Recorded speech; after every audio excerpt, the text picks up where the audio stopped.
이번 행동 강령을 보니까 금융투자 상품 투자를 하거나 거래하고 또 타인에게 정보를 주면 안 된다라고 하는데, 후보자께서는 물론 보유 주식 없지만 배우자가 그리고 장녀가 조금을 가지고 있는데 이 부분에 대해서는 어떻게 판단하십니까? 네, 제 가족이 갖고 있는 것은 개별 주식보다는 아마 펀드 쪽으로 갖고 있는데, 특히 제 자녀의 경우에는 아마 증권회사 회사에서 다니면서 그 펀드에 아마 일정 부분을 조금 회사의 어떤 바람직합니까? 바람직하지 않습니까? 원래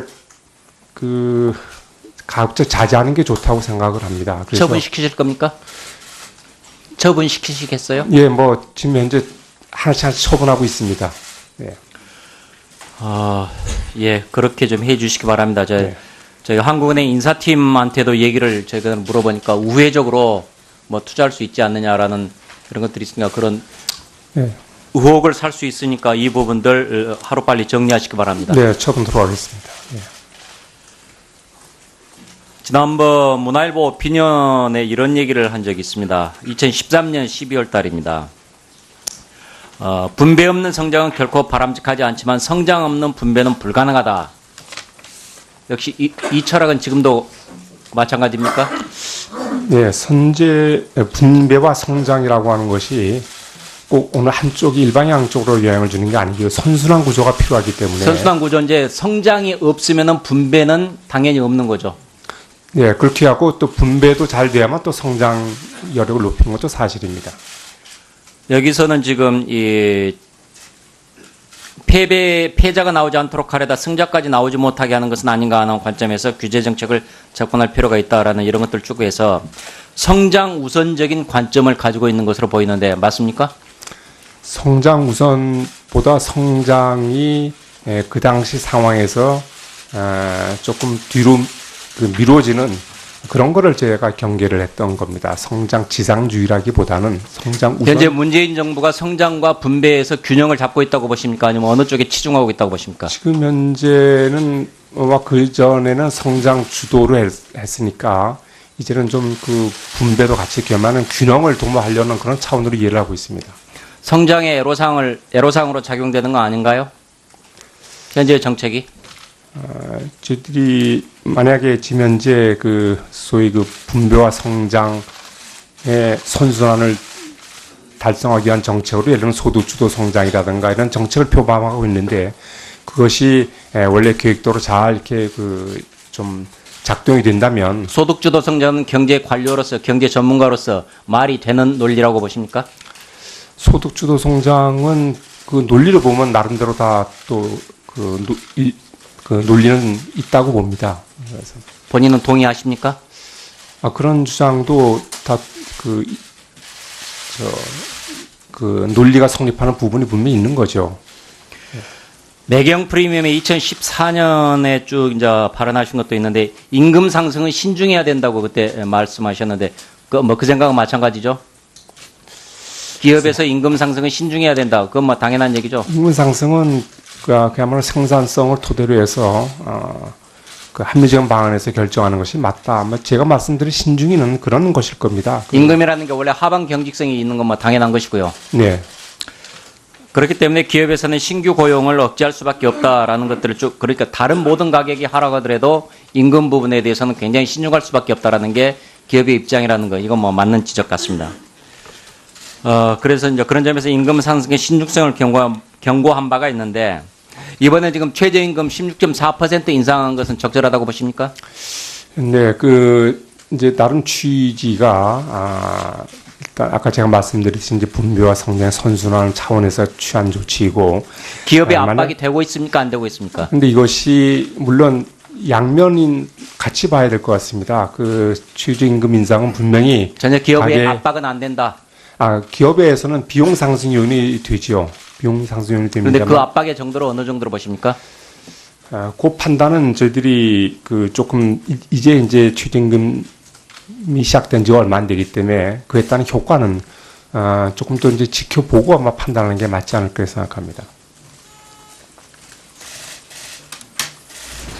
네, 수고하셨습니다. 다음은 김성식 위원님 질의해 주시기 바랍니다. 네, 서울 관악가 출신 김성식 의원입니다. 이주열 총재 후보자님, 박근혜 정부와 문재인 정부의 경제정책의 차이가 뭐라고 생각하십니까? 또 어떻게 느끼고 있습니까? 네, 아무래도 이전 정부에서는 그 전에 어떤 좀 짧고 좀 명료하게 답변해 주십시오. 아무래도 대기업 수출 주도 그런 양적 성장 위주의 좀 방점이 찍혔다고 보면 지금 정부에서는 표방한 대로 분배와 성장의 선순환을 이루겠다. 그런 차원으로 좀 차이가 있지 않나 생각합니다. 성격이 다른 정권에서 연임되게 되어 있습니다. 네. 총재로서 어떤 자세를 갖추어야 제대로 된 덕목이라고 생각하십니까? 이 시점에서. 네, 저희들 한국은행 통화정책이 추구하는 바는 궁극적으로 국민경제의 건전한 발전, 거시경제의 안정입니다. 그래서 정부가 바뀌었다 하더라도 어떤 안정적인 성장을 유지토록 하는데 중앙은행의 어떤 정책에 가장 주안점이 두어져야 된다고 생각합니다. 원래 박근혜 정부에서 한국은행 총재로 되었을 때 네. 현재 집권 세력은 최경환 부총리의 사실상 그 논리에 눈치나 보는 한국은행 총재가 아니었나. 또 당시에 연이은 금리 인하로 가계부채가 늘어가는데 큰 책임이 있다라는 비판을 했던 것을 기억하시죠? 네. 그런데 지금은 바로 그 집권 세력에 의해서 다시 이제 총리로 총재로 지명이 되셨는데요. 또 다시 정권의 눈치를 보는 그런 총재가 된다면 곤란하겠죠. 우선 지난번 때 어떤 그 정부의 어떤 그 휘둘 좀 끌려갔다고 하는 그런 평가를 전제로 하고 말씀을 하셨는데 저희들은 이제 그 평가에 대해서는 저도 나름대로 또 다른 의견이 있습니다. 저희들이 결국 지금 나타난 결과, 다시 말해서 지난번 정부에서 경기를 부양하기 위해서 어떤 주택 경기를 활용해서 그 결과 가계부채가 늘어났는데 그 결과를 보고 통화정책이 거기 휘둘러갔다 이렇게 말씀을 이제 그런 비판을 하는 걸로 알고 있지만은 저희 당시 상황으로 보면 저희들이 통화정책은 정부의 어떤 그런 정책과 관계없이 완화 기조를 끌고 갈 수밖에 없는 그런 상황이었다고 저는 생각합니다. 그래서 네, 뭐 그러한 설명 또한 가능하겠으나 네. 2014년 8월 1일 연속적으로 연이어 금리를 인하할 때 당시 최경환 부총리는 척하면 척이다라는 말을 했고 실제로 한국은행 통화신용 정책에 대한 의구심이 컸다는 점, 그런 차원에서 출범을 했었다는 점을 기억하시기 바라고. 네. 그리고 재작년에 그 대우조선 관련해서 구조조정 펀드 만들 때 국회가 그토록 그렇게 하면 안 된다고 했음에도 불구하고 압력을 못 이겨서 한국은행 발권력을 동원한 펀드의 조성에 관해서 동의를 한 바 있어요. 그렇죠? 동의를 한 바가 있죠. 동의했습니다. 네. 네. 저는 결국 국회가 막은 거죠, 그 실행을. 물론 이제 그때 그 위원님께서 적극적으로 그 의견을 피력하신 걸 저는 잘 기억을 하고 있습니다. 그러나 당시에 여러 가지 또 그 당시 경제 상황을 감안하면 한국은행에 마치 전혀 뒷견지고 무책임하겠다고 하는 그런 비판이 또 있었던 것도 사실입니다. 그 구조조정을 위한 작업과 관련해서 발권력을 동원하느냐 안 하느냐의 문제이지 팔짱을 끼고 있느냐 안 하느냐의 문제는 아니라는 점을 본 의원은 다시 한번 말씀드리고 싶고, 어쨌든 최경환 부총리의 발언, 당시에 한국은행의 연이은 금리 인하, 구조조정 펀드에 대해서 정부 압력에 끌려간 문제, 최근의 금리 인상과 관련해서는 청와대 정책보좌관의 발언과 연관해서 의심을 사고 있는 측면, 연임을 할 만한 또 나름대로의 자질도 있으시겠습니다만 다른 측면에서 말하자면 말 잘 듣는 한국은행 총재를 선임하고자 하는 것이 아닌가 하는 시중의 우려에 대해 유념하시고 총재직을 수행하시기 바라고 그 의지에 대해서 답변해 주시기 바랍니다. 네, 의원님 말씀하신 취지를 제가 충분히 이해하고 절감을 하고 있습니다. 제가 아까 예를 몇 가지 드셨는데 그 예로 볼 때 정말 그 중앙은행의 자율성, 독립성이라고 하는 것은 저희들도 지켜야 하지만 정말 일부에서 협조를 해줘야만 가능하다. 그래서 책임 있는 사람의 발언, 예를 들면 아까 척하면 척이라는 발언도 저는 사실상 통화정책하고 무관한 그런 상황입니다. 그런 표현이 여러 가지 그 불필요한 오해를 불러일으키고 있다는 점에서 보면 저희들도 물론 노력을 해야 되겠지만 특히 책임 있는 분의 발언도 정말 신중해질 필요가 있다 이렇게 생각을 하고 있습니다. 정부가 압력을 가하면 말 잘 듣는 한국은행이 되도록 하는데 마치 총재가 적임인 것처럼 이렇게 된다면 본인을 위해서도 한국은행을 위해서도 옳지 않은 일입니다.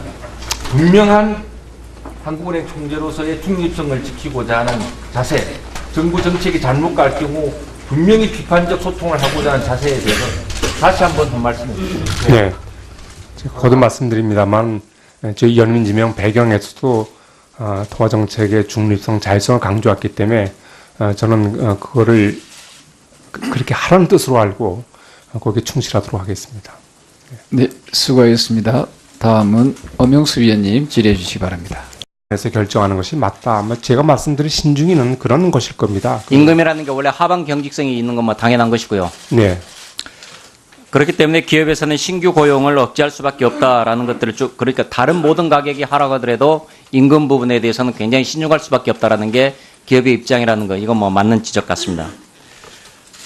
그래서 이제 그런 점에서 임금 상승의 신중성을 경고한 바가 있는데, 이번에 지금 최저임금 16.4% 인상한 것은 적절하다고 보십니까? 네, 이제 다른 취지가, 일단 아까 제가 말씀드렸듯이 이제 분배와 성장의 선순환 차원에서 취한 조치이고. 기업의 압박이 되고 있습니까? 안 되고 있습니까? 근데 이것이 물론 양면인 같이 봐야 될 것 같습니다. 그 최저임금 인상은 분명히. 전혀 기업의 압박은 안 된다. 기업에서는 비용 상승 요인이 되죠. 비용 상승 요인이 됩니다. 그런데 그 압박의 정도를 어느 정도로 보십니까?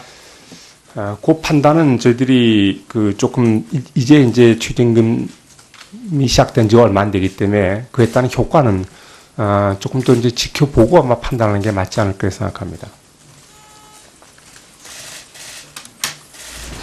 네, 수고하셨습니다. 다음은 김성식 위원님 질의해 주시기 바랍니다. 네, 서울관악갑 출신 김성식 의원입니다.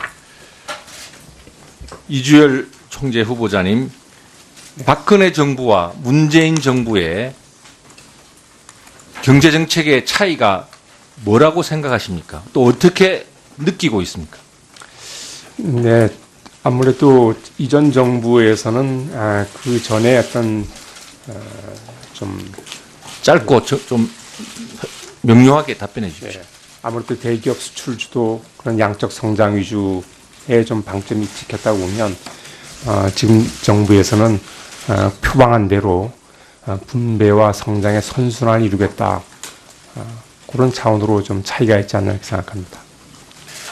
성격이 다른 정권에서 연임되게 되어 있습니다. 네. 총재로서 어떤 자세를 갖추어야 제대로 된 덕목이라고 생각하십니까? 이 시점에서? 네, 저희들 한국은행 통화정책이 추구하는 바는 궁극적으로 국민 경제의 건전한 발전. 이번 행동 강령을 보니까 금융투자 상품 투자를 하거나 거래하고 또 타인에게 정보를 주면 안 된다라고 하는데, 후보자께서는 물론 보유 주식 없지만 배우자가 그리고 장녀가 조금을 가지고 있는데 이 부분에 대해서는 어떻게 판단하십니까? 네, 제 가족이 갖고 있는 것은 개별 주식보다는 아마 펀드 쪽으로 갖고 있는데, 특히 제 자녀의 경우에는 아마 증권회사에서 다니면서 그 펀드에 아마 일정 부분을 조금 회사의 어떤 그냥 바람직합니까? 바람직하지 않습니까? 원래 그 가급적 자제하는 게 좋다고 생각을 합니다. 그래서 처분시키실 겁니까? 처분시키시겠어요? 예, 뭐 지금 현재 하나씩 처분하고 있습니다. 네.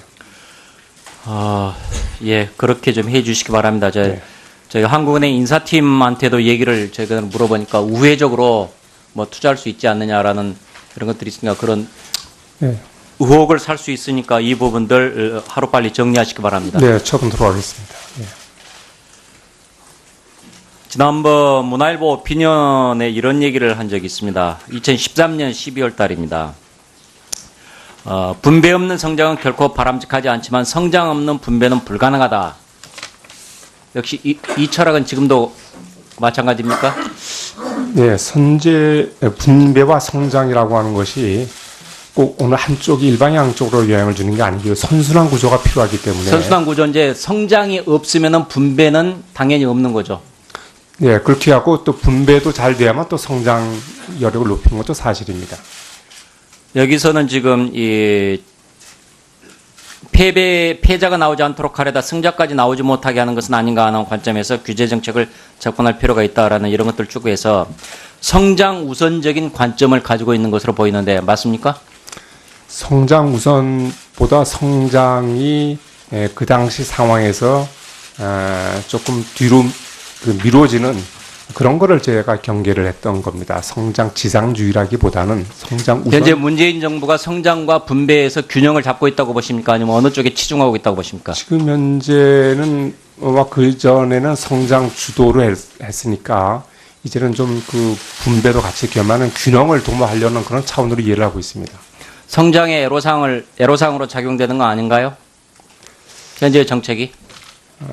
저희들이 만약에 지금 현재 그 소위 그 분배와 성장의 선순환을 달성하기 위한 정책으로 예를 들면 소득주도 성장이라든가 이런 정책을 표방하고 있는데 그것이 원래 계획대로 잘 이렇게 좀 작동이 된다면 소득주도 성장은 경제 관료로서 경제 전문가로서 말이 되는 논리라고 보십니까? 소득주도 성장은 그 논리를 보면 나름대로 다 또 그 논리는 있다고 봅니다. 그래서 본인은 동의하십니까? 그런 주장도 다 논리가 성립하는 부분이 분명히 있는 거죠. 매경 프리미엄의 2014년에 쭉 이제 발언하신 것도 있는데 임금 상승은 신중해야 된다고 그때 말씀하셨는데 그 생각은 마찬가지죠? 기업에서 임금 상승은 신중해야 된다. 그건 뭐 당연한 얘기죠. 임금 상승은 그야말로 생산성을 토대로 해서 그 합리적인 방안